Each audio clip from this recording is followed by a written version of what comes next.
Hello, everyone, and welcome to the third session of Book Clubs Across Borders between Peshawar and Jalalabad. The book that we're going to be discussing today is called The Wandering Falcon, and we are really happy to see all of you. Hope all of you are keeping well and safe. Without further ado, I'd like to go to my friends in Jalalabad and ask them about what they thought about the book and if they'd like to share their findings from the book with us, and then we will move to Peshawar. So Jalalabad, over to you.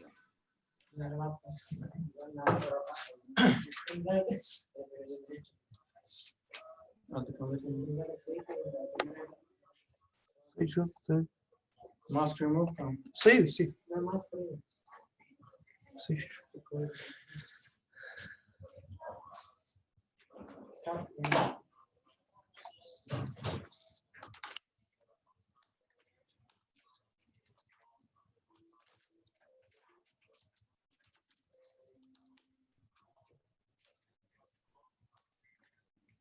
I'm sorry, we can't hear you.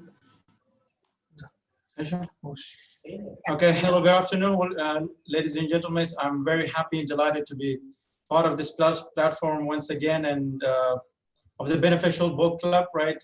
It is related and connected with the other book, as we learned another room, other wonders. This book, The Wandering Falcon, is also one of the beneficial and lucrative book, which has lots of advantages, and it is full of fruitfulness, and as well as it is the story and collection of the nine stories, which was written in 2011 and published by Jamil Ahmed was the author, and he was working in a FATA, we call it like Federal Administration of Tribal Areas. He was working out there, and it was published in 2011.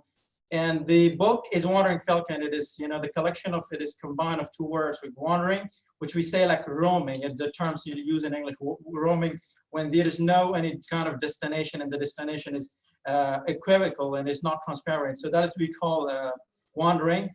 And falcon, it is an animal, a black bandful animal. We call it falcon. So wandering falcon, it is related, and it depicts the related to a boy, was named Turbaz, we call that in Pashto. That was the name of the boy.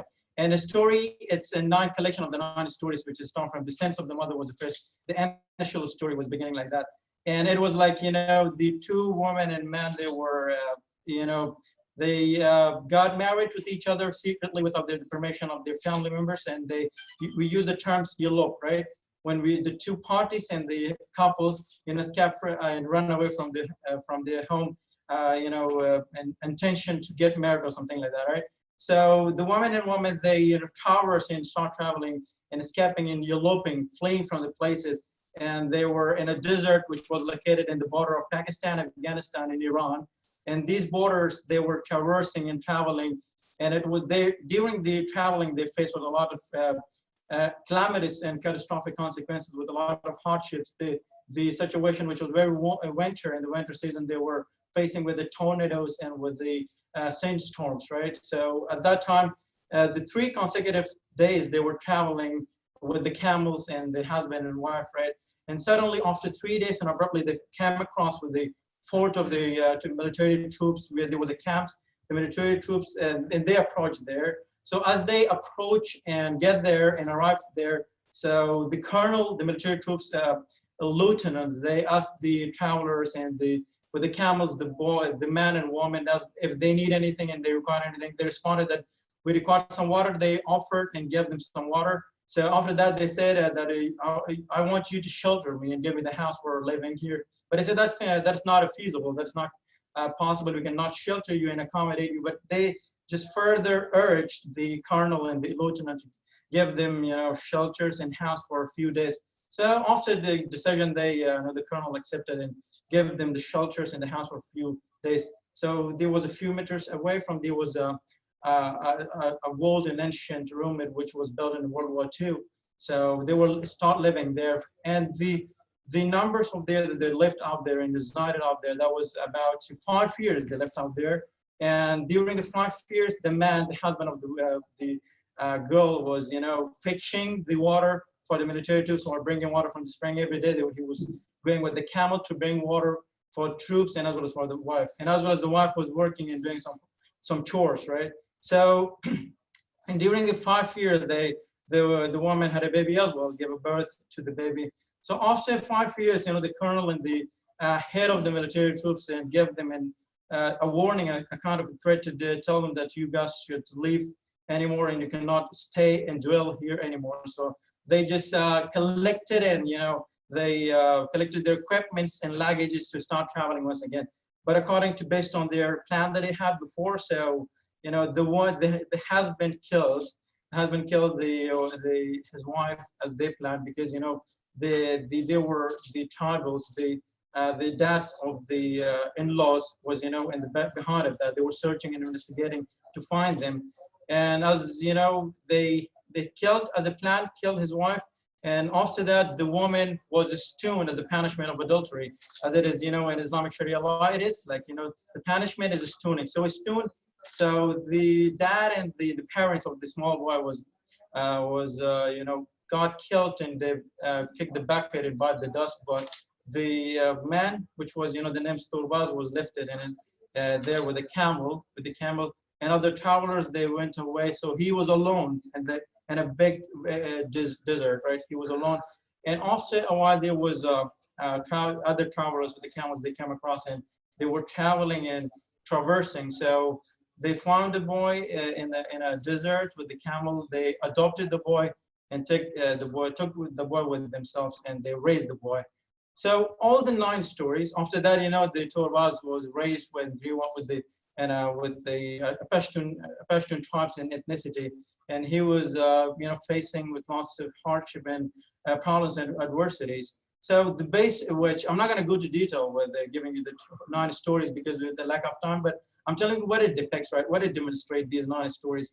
It depicts and clearly, transparently demonstrate the life of the people back in 90s, right? And that how they were living and residing in a situation, and what were the inappropriate law that they were have, and the gender inequality, the brutality, the barbarism.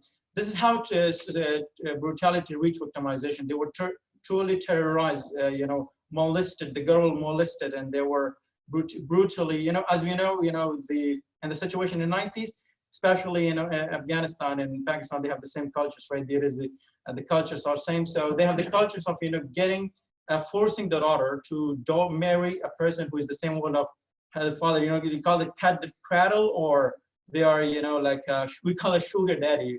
The healer is what we call it, right? So they're forcing the daughters to get marry with the person who is the same one of. So what will happen if the daughter became forced and compelled to get married with the person who is the same one of her father, right? So her life is going to be completely sabotaged and destroyed, and the poor daughter will spend his life and elapse the life without any kind of raising his wife. So that is called the gender inequality.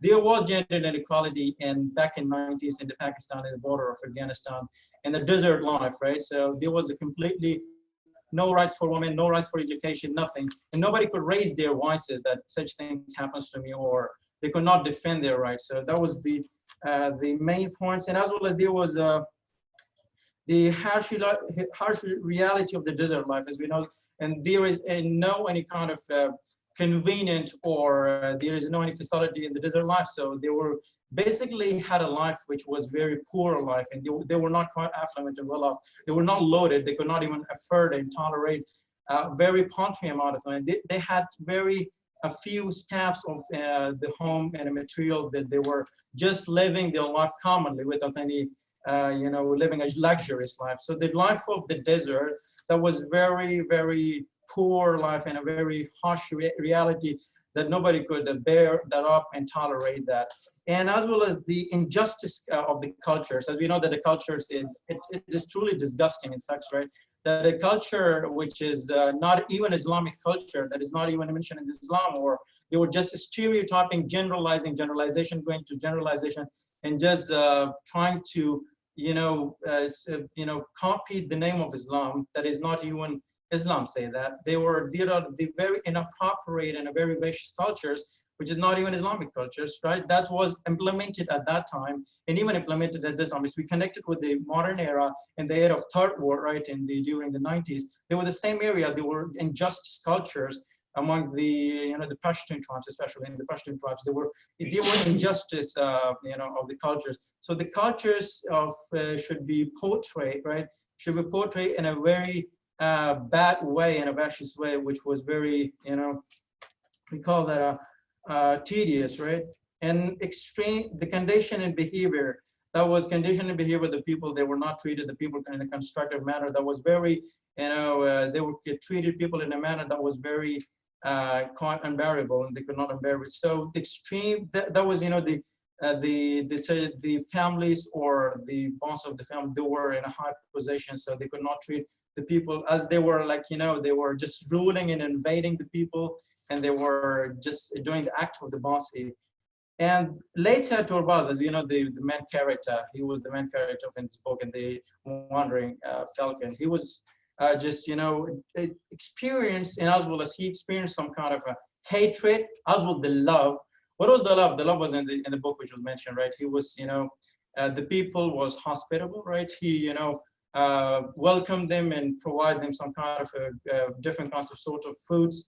So that was, as we know in Pashtun, and as it is very common among, and typical common among Afghans in Pakistan, they are very hospitable and provide food, even though the person is unknown, and when the tourists are coming and visiting a place, so they are providing some kind of food. That was the love thing that he got, the tour bus, and as well as the honor, poverty, which is very general, right? And brutality, deep love, humanity, that was all the things that he experienced during the whole story, right? And at the end, that was very ironic. The Iranians, like they were selling the women, girls, by getting some dowry, or we call that black money, illicitly. They were that was not even legitimized, right? Illegitimate money they were getting and receiving from the people, and they were selling their daughters or the woman. And Torbaz also, bought a girl, and as well as, they got married and tied a knot, and they started a life. So that was the life depicts, that was the Jamil Ahmad, the author of the book, which was written in 2011, was published, right? So it portrayed the life of the desert and the life of the back in 90s. So thank you very much for your time. Thank you so much for that rundown of what the book is all about, the different stories. I love the way you paraphrase. It's really sweet. And I hope that was very, very useful for our friends in Peshawar. Before we come back to Jalalabad, I'm going to take three very basic concepts that you talked about: honor, women, and the rights of human beings, that are covered vastly in this book, The Wandering Falcon. There's a concept of forced migration.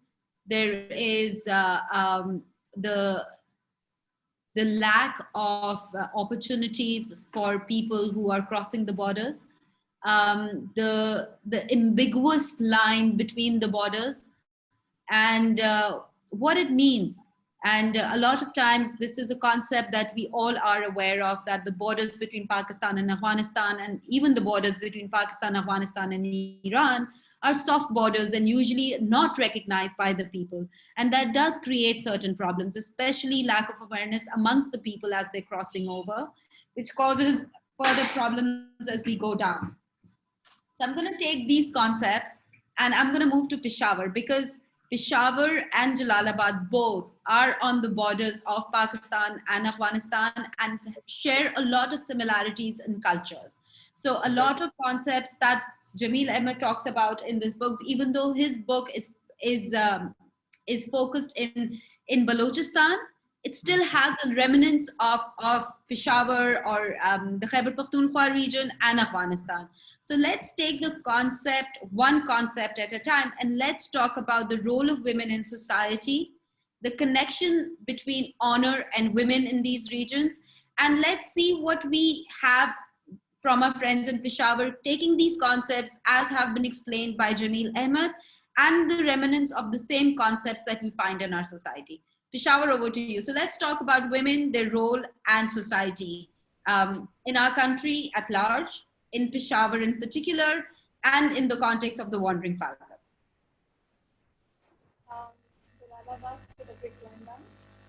Firstly, as is evident from the video call, most of us are women over here. And when you're in a place like Peshawar, you're the direct victim of the gender equality that is in the region. Um, PPK and basically the front here, there is the main subjects of the gender equality that you pointed upon. And so we have women there from Afghanistan who were the victims of. Peshawar, I'm sorry to be cutting you, but could I request you to move closer to the mic? We cannot hear you very clearly. Thank you. Am I audible? Yes, much better. So as is evident from the video call, the majority of us here are women. So we are the direct victims of gender inequality in the region. Peshawar, as Afghanistan would also know, we have similar cultures which resonate deeply with the book. Since the book is also Nangarhar can't hear us? We can. No, I just received a message. We don't hear your voice. Jalalabad, can you hear Peshawar now? Yes. Yeah, it is okay. It's fine? Yeah, fine. Okay, they can hear you. So we have women here who were, as you can even see, were draped in chadars. So we have had first-hand experience with honor, as we call it in Pashto, izzat. And most of us here, we fail to understand why the responsibility, the burden of izzat, of honor of your family is only falls upon the female members of your family, on the female members of your tribe, and not on the male members of your tribe or of your family. Why is it that women have to overburden themselves with the responsibility of upholding the honor of your family or of your respective tribe? So that is a major injustice that has been done in this region with our gender. That's And we can also a fantastic concept to bring about. And I'm just going to make a point of this and take this question to Jalalabad as we move forward, but please continue. we can also resonate deeply with the first chapter of the book where the woman is killed. Because once I mentioned about the honor killing, and everyone they just suddenly perked up, because every day we wake up in a place like Peshawar, and every day we hear about the headlines about honor killing like Kandil Baloch, which happened. She was killed by her own brother for bringing shame to her family name, just for being herself. And so we do deeply resonate with the honor killing element of the book. Thank you. Thank you very much for those thoughts. I'm going to take those thoughts and move immediately to Jalalabad. Jalalabad, I have these questions, and they actually are questions that we all ponder over every day of our lives in Pakistan as women. That why does the onus of honor fall upon the women? If something happens to them, even though it is the men who dishonor them, the responsibility of the dishonoring also falls on them. So what are your thoughts on that?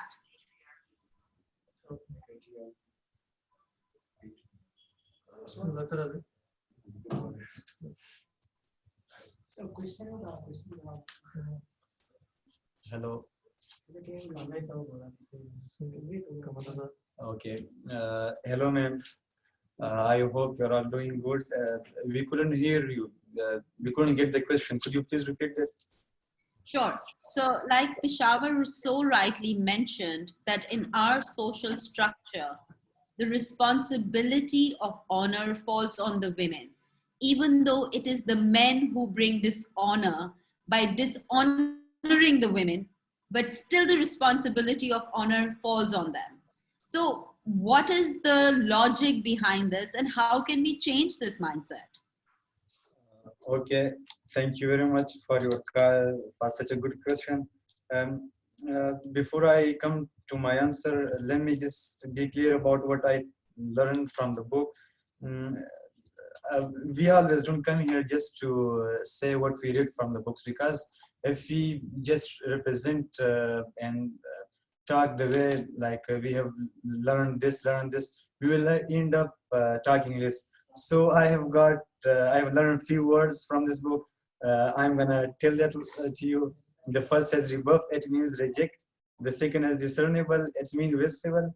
And the last one, excluded, it means shelter.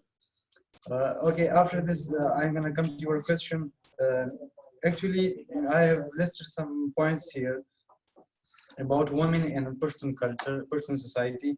Uh, there is a problem. The main problem in Pashtun society is patriarchy. I don't know how to pronounce it, but the dominance of men over women. It's a general Or problem. It's patriarchy. patriarchy. Okay. Yeah. So I'm gonna tell all my friends around here just to learn that word, patriarchy. Okay. So uh, there are certain points I noted here to express about the woman, the way woman is represented in this book. In its reality, it's not just only representation. The first is that in Pashtun culture, in our culture, we can say uh, the father and the parents want you want the woman to produce, we can say, to produce a baby, to deliver a baby, with not having a special part which men have. So the woman in Persian society is not wanted from the beginning. Persian parents wants someone, a baby, who can, when he grows up, who can fight, who can kill people, who can do things against women. So woman is from the beginning is not are not wanted.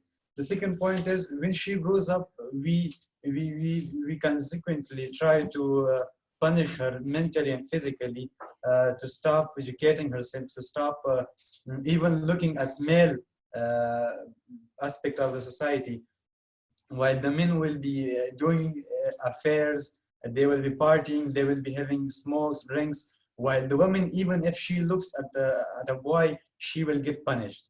So when the woman, in our society, women can't even choose her favorite clothes. There is always men who can who buys for her, who who delivers us everything that she doesn't want. Okay, so when she grows up not educated and not we can say she doesn't even get what she wanted in her growing age, we force her to marry. She is married forcibly, and after all, as we have seen in the story, our friend expressed it so well. When the woman gets killed, and we can call it like they elope together. They're not elope. It's a legal activity that has took place in the book. Because if you love someone, what's wrong with this? Like, I wonder if you can as your own, I'm sorry, regarding your question, as you have said that she is married firstly, then she is molested and she is thrown with this, she is hit with stones, she is killed because we accuse her for eloping. That's not eloping. It's a legal activity, we would call her. But as all our regarding your question, we can say as our own responsibility.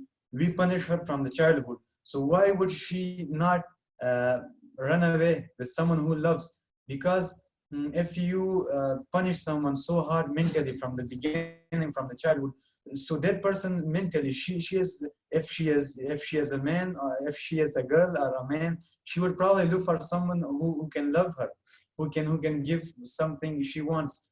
So in the story, we saw that that the woman was killed by her husband because she ran away with her lover. So like this is our own responsibility, especially it's overcome this problem has overcome in many parts of our life, but there is still a minor part that is going on, but it has to be we can say it has to be reduced to the low level. And regarding as our friend explained, that our culture is not as bad as it has represented. Look, we can define the culture the way that it is the collection of opposite opinions. like is a Pashto definition that تزادات مجموعتها كالتوريا فرهنجة دكي. So it can be just one thing that we call this as a culture. We can put behind our culture, our culture, because we will have nothing to represent ourselves. So our culture is not as much bad as our elders represented it. There are rights. It's totally Islamic culture. There are rights for women, men, child, kids, and everyone who is a part of the society. So that's it. Thank you. Thank you so much for that. And I feel really happy that such progressive thoughts and such soul searching is coming from you people, because you are the ones who are going to change the world. You are the generation, they're going to question things which don't make sense and try to improve upon the societies that we live with. On that note, let's go to Peshawar. Peshawar, I have a very interesting question. So I remember when I was reading the book, there were two parts of the book that really resonated with me. I remember the story of the girl, which is, if I'm not wrong, the fifth story, in which the father marries the girl to the man who has a bear. And then she's unhappy and she comes back, and the villagers say that she was a bad girl. And the father says that the mistake wasn't hers, it was mine, because he chooses the man that she marries. And I felt absolutely humbled by the father's thought.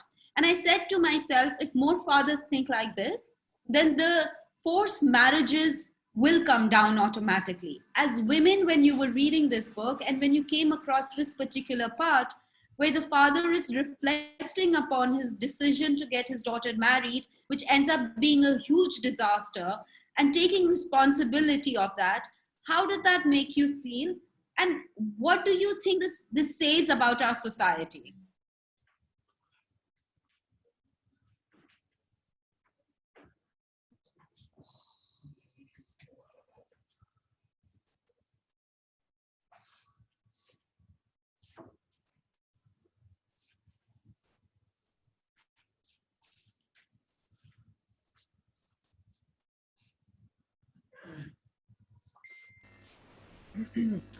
This is Masawar Rahman. I may answer this question. As you asked that according to the story, I haven't read that much clearly, but I can answer it.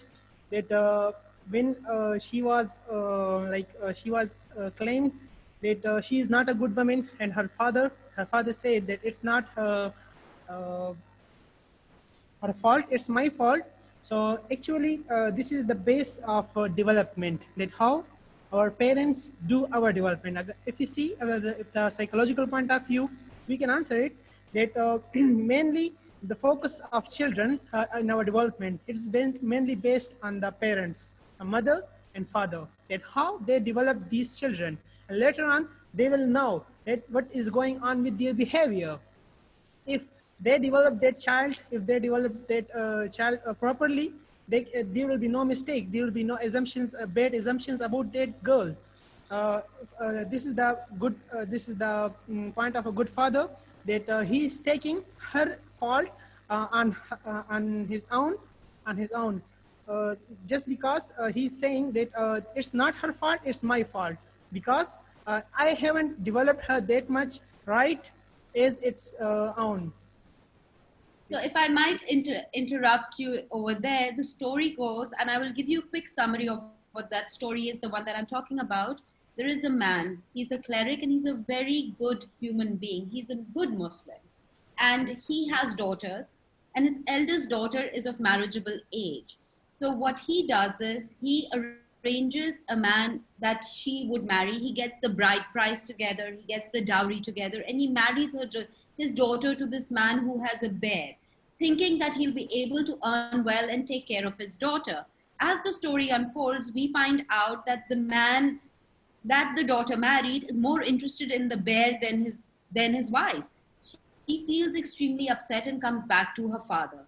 When she comes back to her father, initially nobody questions it because they think that she's just visiting. But when they find out that she's back for good, then in the village that she is, everybody starts saying that she is a bad girl. That's why her husband left her. Even though everybody knows that she's a very good girl, but automatically, because the marriage fell apart, the responsibility of the falling apart of the marriage falls on the girl. And the father then takes responsibility, and it says that if my daughter came back to the house because of a failed marriage, it wasn't her fault because she never took responsibility of the marriage. It was my choice. I decided who the man would be that she would marry. I made that decision. I made the choices for her. And today, when those choices proved wrong, I should be the one to be blamed, but no one is blaming me. Everyone is blaming my daughter.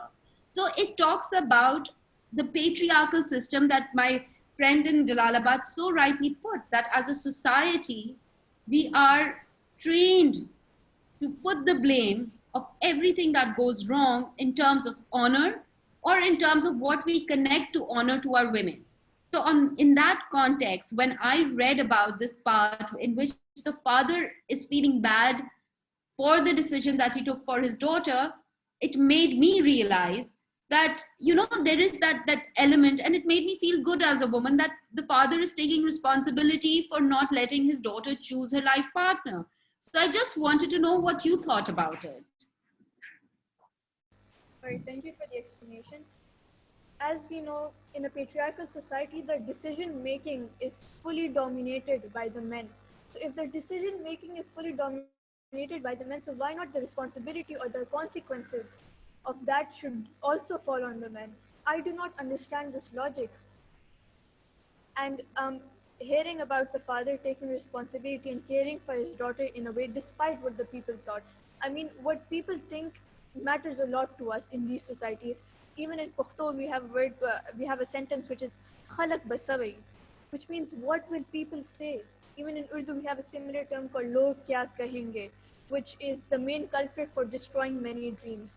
But still, the father stood by, disregarding the opinions of the people, and he stood strong by his daughter and said, "This is my problem. This is my fault. The consequences are fully.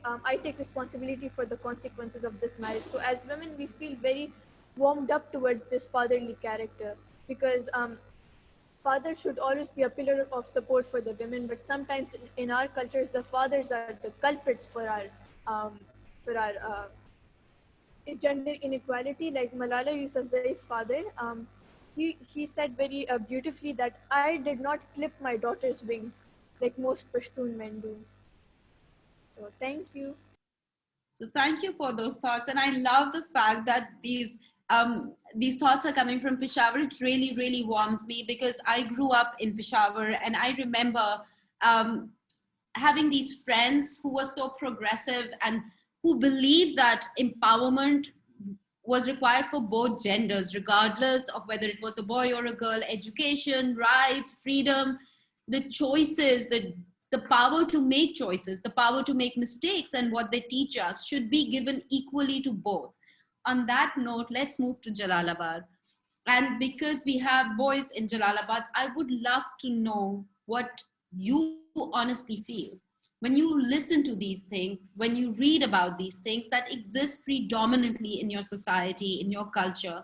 And a writer presents to you a story as it is and leaves it open to you to decipher whether what you're reading is good or bad. So, for example, the second story, the third story, in which we have this girl and boy who are in love and know that they cannot marry in their village, decide to run away.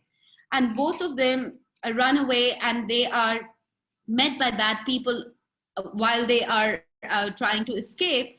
And both of them are captured, both of them are raped. And the boy who is supposedly supposed to be in love with this girl is now blaming her for being dishonorable because she still wants to continue to run away with him and does not want to kill herself because her honor was taken.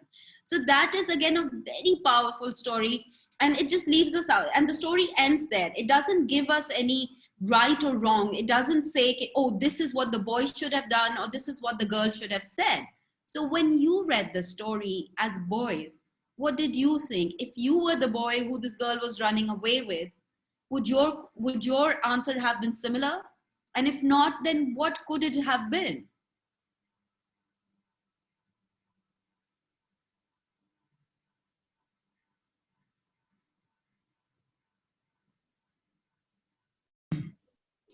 Okay, thank you very much for your question.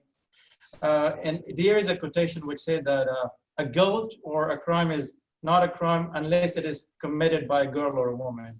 So that is a very true and a better truth, which is happening both in the cultures in our society, in our community.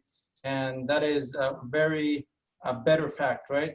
So we should not put a blame all and impute a girl for, when the stories say that a girl and the boys run away. They were loving each other and they escaped from the home. So the boy should have not just put the blame on the girl, because that was they had an agreement, right? That was not even a blame. Whenever that is even mentioned in Islam, right?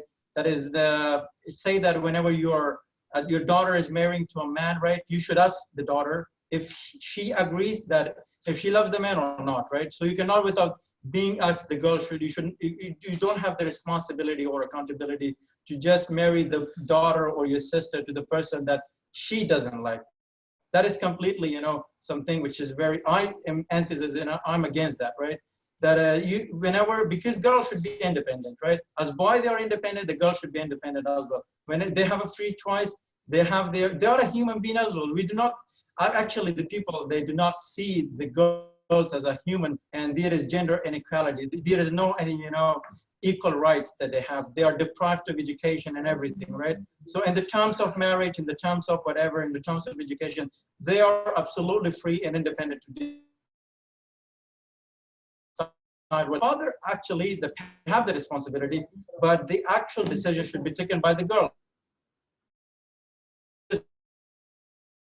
Life of the girl. The girl cannot destroy the life because of the father, because of the bad culture, because of the honor, and because of being that the girl should be silent and not say a word in front of his father, because the people will think that the girl is bad.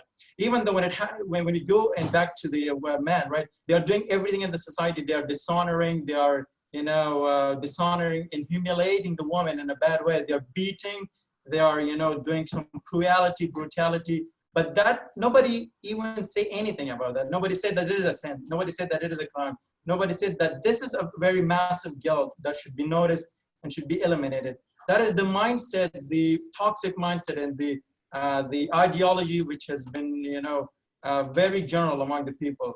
That how we can just remove and eliminate this as a bad culture, right? In Islam, it is, women are given the full rights, they are independent, and they can decide whatever they want, they can get education, they can do everything, whatever they want, because they are a human being as well, and they are needed to get education, they are required to get education, because a woman, they raise a boy and raise the children, and they should know how to train them, right? So for removing, especially, it has been diminished from the years and back from the years, in the cities now it is a little bit, the people have been educated and they know what to do because they have educated because of the trainings. But in the countryside, in the villages, it's still this situation, and this the culture is still available. The bad tradition of not asking the girls or not giving the right, deprive them from their rights, which is given as a human being. So we should train. We should just work on the fundamental things. We should train the boys, the new generation, the Generation Z, and we should train them to educate them, and we should give them the mindset that the girl and the boy, the woman and man, they are equal, and we should give them the equal rights. Because if we train them in basic, we are making their fundamentals and training them in the schools and educational places. So when they grow up, they will know and they will have the ideology in their mind that they have the equal rights with the boys, and they should be given the rights equally. And through this educating and training, we can just solve and eliminate this problem. Otherwise, this will just live in. Actually, the woman should also stand against their rights. They should defend their rights. They should fight against this, right? This is not just bearing and tolerating. They should not tolerate this pain. This is not tolerate this unbearable pain, but actually they should all stand and fight against their rights, against their, that they are the human beings, and they should, and the men as well, they should, stand with them shoulder by shoulder. They should work and should remove this bad culture from the society. Thank you so much. Yes, I completely agree. If you do not like something or if you disagree with something, the first thing that you must do is acknowledge it. The second thing that you can do is raise your voice against it. And especially when you're trying to change years and years of training of societal norms, which you know are not serving you or your culture or your society, you can only do so if your men are standing right next with you. So, so our founding father, Qaeda Azam Muhammad Ali Jinnah, had this very famous saying, which goes that no country can rise to the realm, rise to its full potential unless it has its women with them. And you know, like when we talk about the birth of Pakistan and when we talk about gaining independence from the British and creating our own homeland, we were only able to do so not just because the men were fighting for the cause, but also because the women were with them.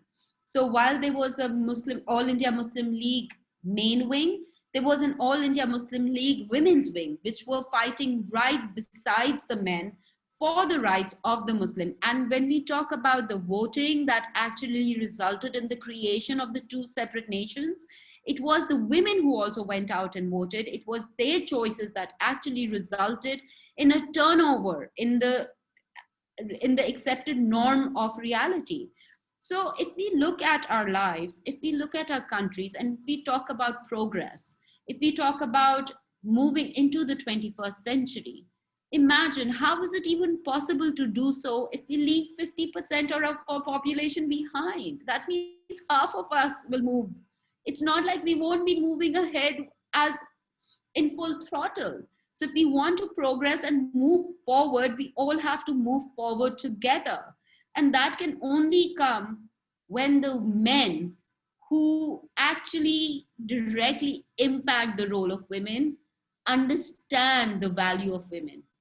And I'm going to take this thought and go to my friends in Peshawar and ask them that when they look at their lives around them, reflecting upon the role of women and the subjugation that our societies have done to women for generations, what are the changes that they hope they get to see, which would make them feel more protected?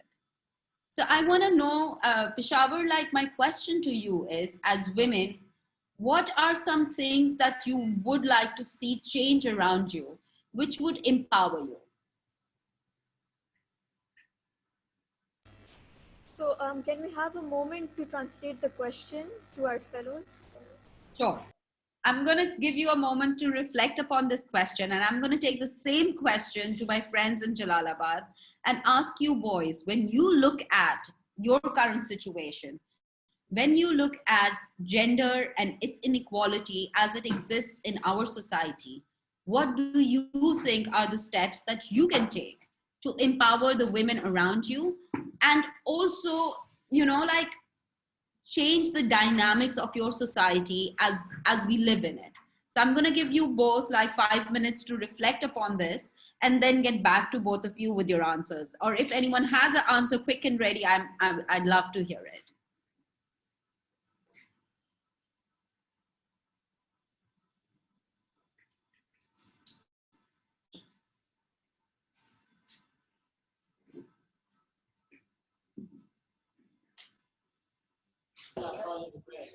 Uh, uh, in answer to your question, I think we have to do our part as boys, as someone who has the dominance in society. We don't have the dominance, but we have earned it. Like we owe it to ourselves.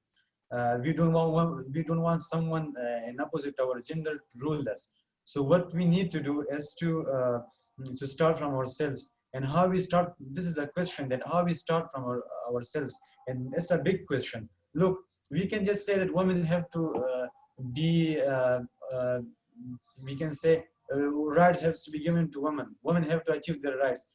Look, there are micromanagements. This is my this is a big issue. There are micromanagements that took place to overpower women in different phases of our history and our culture. Firstly, the Arabian culture came and mixed with our culture. This is the first point. And and I've heard from my childhood that there were stories made and tales that told that women are not as much clever, intelligent as boys. They always have the low intellect level, and they can be equal to men. This is because this is what we are taught from childhood. We don't just have our own mindset. We are taught these things.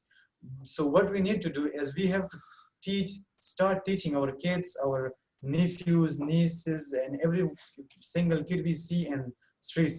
So we have to start from ourselves. And I recommend to these our friends from Peshawar, as our friend said, that when a man performs an action or just an action, and the woman bears the burden.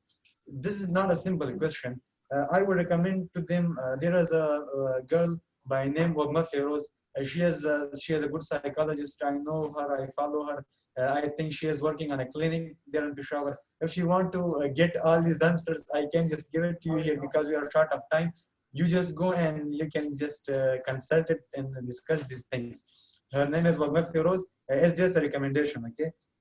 So the other thing I would like to express is that we are not here to say what has happened, but we are here to say and express and give our solutions to what we can do. So all I had was, and I said, thank you. Thank you so much. Yes, that's a great beginning. I think all of us need to first unlearn what we have been taught since generations, question what is being taught, and then change the things that do not agree with us, and try to make sure that our children have a better understanding of what it means to be a boy and what it means to be a girl, and the responsibility that comes with both.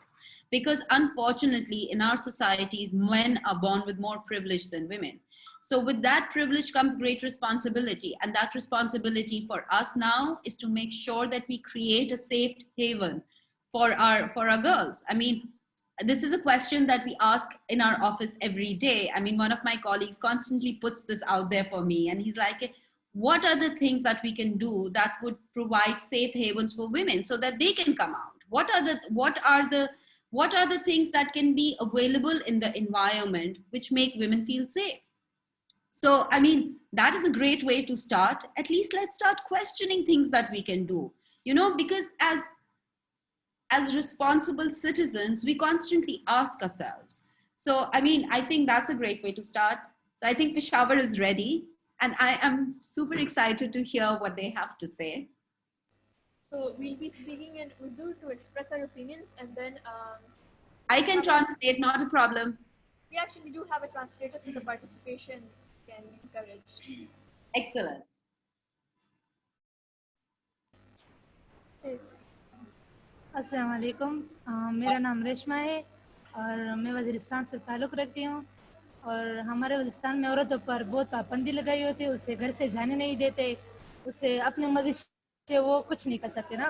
तो इसमें मेरा message ये है कि आप लोग हमें support कर दें ताकि हम गर्ल्स जो है आगे कर अपनी मर्ज़ी से कुछ अपनी लाइफ भी जी सकें ना। तो थैंक यू, बस यही message. Thank you so much. Now we translate, Yasir. Translate.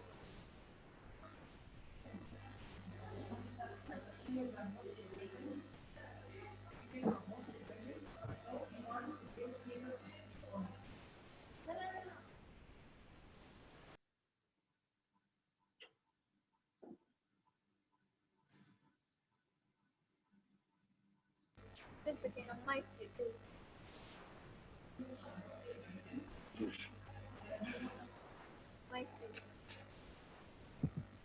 Assalamu alaikum. I am Muhammad Yasir.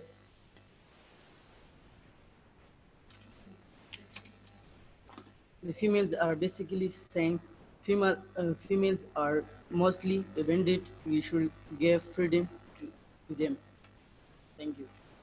And we have one another speaker. Thank you very much, Yasir.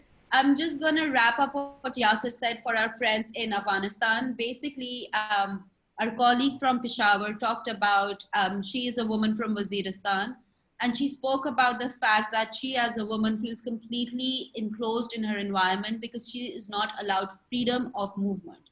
She cannot move around freely. I mean, she's not allowed out of her house freely. And because of this shackles that she has in her life, she cannot even explore who she is. So all she asks of the men around her is to give her the freedom to move. I mean, it's not much to ask for. So I think that is a good way to start, by giving women freedom to move around. So creating safe spaces for them to move around. Stop letting it be a taboo if she wants to get out of her house. अस्सलाम वालेकुम, मेरा नाम लैला है और मैं वज़ीरिस्तान से ताल्लुक़ रखती हूँ। और वज़ीरिस्तान में जो है लड़कियों को पढ़ाया नहीं करते हैं, इसको स्कूल नहीं भेजते हैं। और मेरी ये गुजारिश है आप लोग से कि आप लोग हमें सपोर्ट करें कि हमें स्टडी कराएं और हम जॉब करें, हम खुद मेहनत करें। बस यही है कि हम मेहनत करें। और ये मेरी बहुत ख्वाहिश है कि मैं डॉक्टर बनूं, लेकिन अबू नहीं पढ़ाते हैं। मेरी बहुत ख्वाहिश है कि मैं डॉक्टर बनूं और लोगों की बहुत ज़्यादा मदद करूं। So thank you so much. Thank you so much.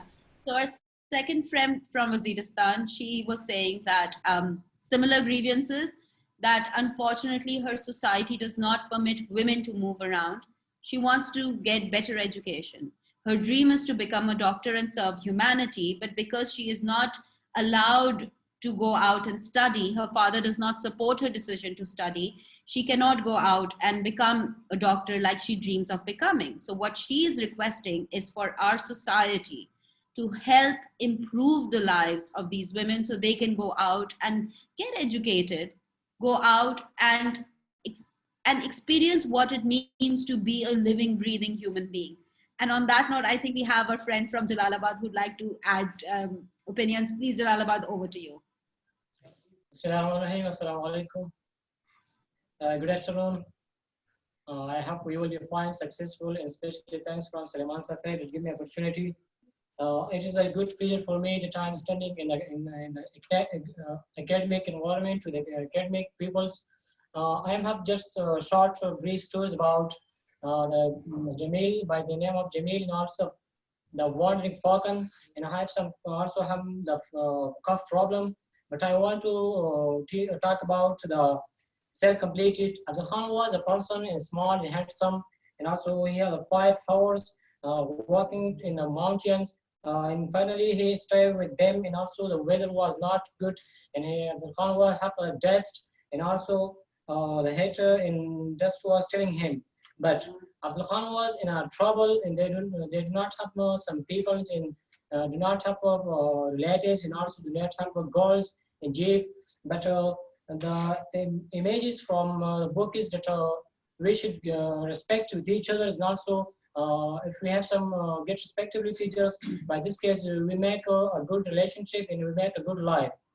So Abdul Khan had a brief or long problems, but suddenly Abdul Khan fallen in love by the name of Zarina Khan.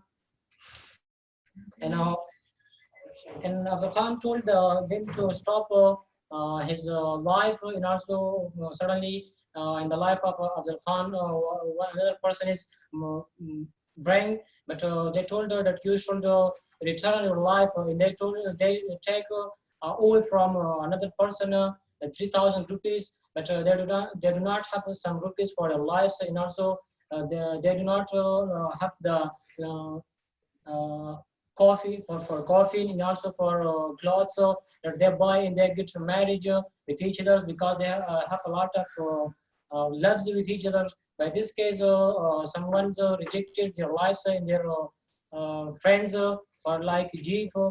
Abdul Khan agreed the woman went to sit aside to hit her behind the croak. But Abdul Khan have a wish that I should get respectable with her mother. Yeah, our images are from the Jamil, the wandering falcon, by this that we should get respectable with each other, and also we should serve, and also we have a get respectable with each other. By this case, we continue our lives, and also we have a good family.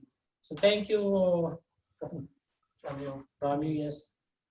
Thank you so much for sharing your thoughts on the book. And I'm so glad that all of you are reading these books and actually thinking about what it means.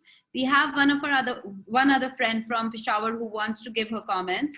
And so we'll immediately move to Peshawar and get her comments in this session. So Peshawar, over to you. अस्सलामुअलैकुम, मेरा नाम सवेरा है और मेरा एक question है कि हमारे माशरे में जब लड़कियों से कोई गलती हो जाए या वो लोग बाहर जाए तो उनको बनिस्बत मर्दों बहुत पनिशमेंट मिलती है। मैं कहना चाहती हूँ कि हमारे माशरे में ये पनिशमेंट की गलती ख़त्म होगी। Thank you so much. So yes, a friend from Peshawar has one more grievance, and she says that when a boy and a girl go out and do something which is forbidden or wrong, the punishment that befalls the girl is much more severe than the one that befalls the boy. She says that in our society, we should stop this whole treatment of children via punishment, and we should just remove punishment from our society because it doesn't appeal at all. And I think that's a great note to end on. Unfortunately, we're really running out of time, and I'll have to bring the session to an end over here. Like always, it was a pleasure to host this conversation and sit here and discuss these topics with you. I truly believe that these topics are really, really, really important to our society, to creating a better world. And I'm so glad that we are getting an opportunity to talk so openly and so candidly about this. I hope and pray that you take the discussions that we have over here with you, reflect upon them, and try to improve upon ourselves and the society that we live in as we go forward. And like I said, thank you everyone for being such an amazing audience. I look forward to meeting you again next month with another book and creating better conversations. So goodbye everybody, and hope to see you soon.